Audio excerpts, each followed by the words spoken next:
The wind was filled with ash, the sky no longer breathed. In the silence of the universe, a voice echoed, lost, fragmented, unreachable. It was him, the one whose name people whisper in fear, Lucifer. He stood beyond the world and worlds, in a place where light prided itself on not yet being swallowed by darkness. He looked upward, toward where the light quietly slipped away from his presence. His former brother, Michael, no longer looked down, but he could feel it. His brother's soul was still wounded by his absence. They forgot me, but I remember them all, and especially him. To the man whose soul was like his own, the man whose name was written in the book of light, but whose heart was black. And Lucifer decided he must descend into the world again, not to repent, but to save a soul, or destroy it in the soil. A girl with water in her eyes and ash in her soul. He walked a deserted city street, lost in nocturnal dreams. The name was wrong, not accidental. His birth happened on the night when the sky wept and no stars shone. He always felt something he couldn't explain. Pressure, growing longing, muffled voices calling him from another place. And once, as he stood on the edge of a bridge looking down at the cold river, he heard a voice, not human, yet not devilish. Pain cannot end when it has not yet told its truth. He turned. Before him stood a man in a black coat with eyes like embers smoldering out. He smiled, not with pity. I am Lucifer, and you are my sorrow, or my salvation. A knight's soul began to convulse. He understood immediately. This was no human story. It was the continuation of centuries, ground to dust by sky and hell. Michael's silence. While they met on the dark streets of the land, Michael looked down from above. He saw the meeting. He saw the black wings tremble with closeness. He touched the sword's hilt, but did not descend. If love is true, he will return to the light, and if not, let him be lost in darkness. But even Michael did not know that love sometimes is born in the darkness so that the light does not harm it. The end has not yet come. It's only the beginning. Lucifer and Anate met. Anate did not understand, or did not want to understand, the true gravity of the moment. Only she could lead Lucifer back to the light, or Lucifer could drag her into the darkness. Michael watched from above and spoke with God, their Father, the ultimate judge, because the final word belonged to God. If the judge decided to destroy the unwritten law, no danger threatened the future. But look, he leaves everything to fate. This time he would not intervene. Either Anite must choose darkness and bring the world to final ruin, or Lucifer must return to the light for Anite. And only then would the ancient curse, the curse that began when Eve first ate the apple, be broken. Lucifer did not expect that the girl's silence would become his greatest torment. Anite did not cry or speak. She only looked at Lucifer as a pure mirror looks at the face of a broken man, neither judging nor blaming. Why don't you run from me? Lucifer asked. You know who I am, right? I do, but you yourself don't know who you are. And with these words, for a moment, something stirred deep within the universe. A power, held back by tombs for centuries, slowly opened its eyes. It was the same curse from when Eve ate the apple. But has anyone ever asked why she ate it? No.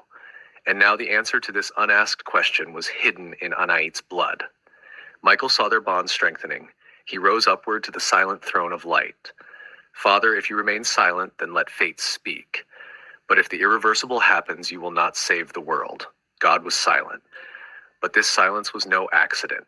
He knew that this time decisions would come from another place, deceived memories. He saw dreams without dreaming. The same scene every night, a garden, apples, and a voice saying, I know what it is. Do not eat, but if you do, do not eat. But he had another feeling, another connection. He felt that the voice was a lie, that the apple did not bring sin, but freedom. What if Lucifer was not guilty, but simply the first free one they feared?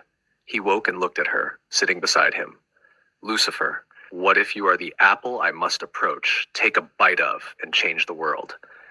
Lucifer could not find himself. The one who always had the answer was now silent, because at that moment, he only wanted one thing, to believe that being saved and saving others was still possible.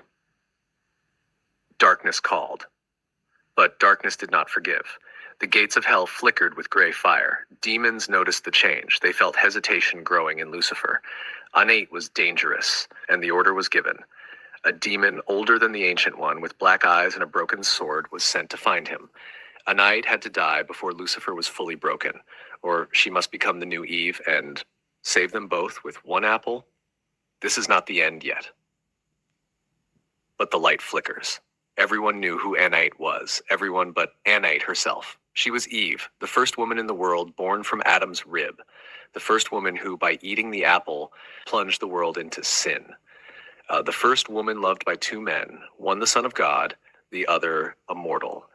Eve at the time loved Lucifer, and Lucifer sought to defy his father.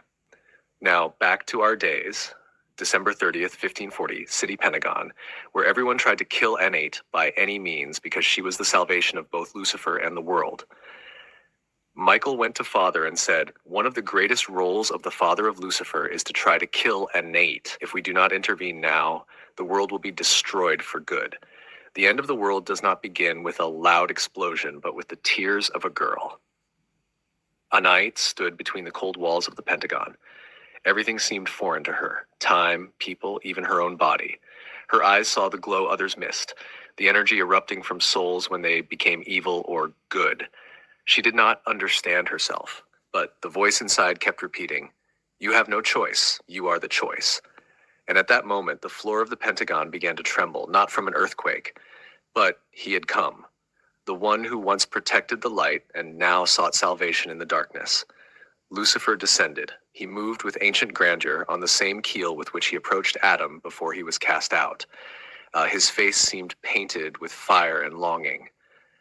"Oh God, do you remember me?" "I still don't know who I am," the girl answered, "but when I look at you, my heart wants to remember something." At that moment, the air was cut. An angel with outstretched white wings and lightning eyes landed on them. "Lucifer, step away from her. You were not given a chance to fall in love again." It was Michael, but his gaze was cold, as if he were not asking, but ordering. Lucifer looked at Anate. "They all remember you, Anate. Sin began with you, but it will end with your blood." Moment of judgment. The sky split open. God descended, but not as a line on earth, but as a sound filling all space. The only words spoken were, "This time I do not write the end." And at that moment, something exploded inside Anate. Her body filled with memories. She remembered the apple, Lucifer's lips, Michael's wrath, and most importantly, that she was never guilty. She did not eat the apple because of temptation, but because she wanted to choose. Anate opened her eyes. Now in them burned a glow that even angels dared not look upon. "If I am truly Eve, then now I will rewrite history." Lucifer fell to his knees. He remembered her eyes. He remembered everything. Michael stood motionless.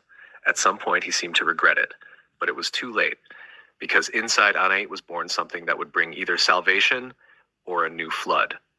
A demon entered Anate's soul, the demon who tried to kill her because he did not want Lucifer to return to the light. The demon spoke through Anate's mouth, addressing Lucifer. "Where is my apple?" Lucifer, surprised, said, "Why do you want to repeat the mistake of the past if we can build a future without pain and mistakes?" Suddenly, Michael, enraged, raised his sword at Anate and said, "Let the writer take you to Divan. You will not win, neither now nor ever." He said this, and broke his sword in two over Anate. The world stopped. For Lucifer in the Pentagon reigned the ashen soul of Lucifer. It was truly the end of Lucifer's kindness and the first page of the book of evil. The Pentagon's walls absorbed the sounds of what happened. Anate's body, split by an angel's sword, lay at Lucifer's feet. But it was only a body.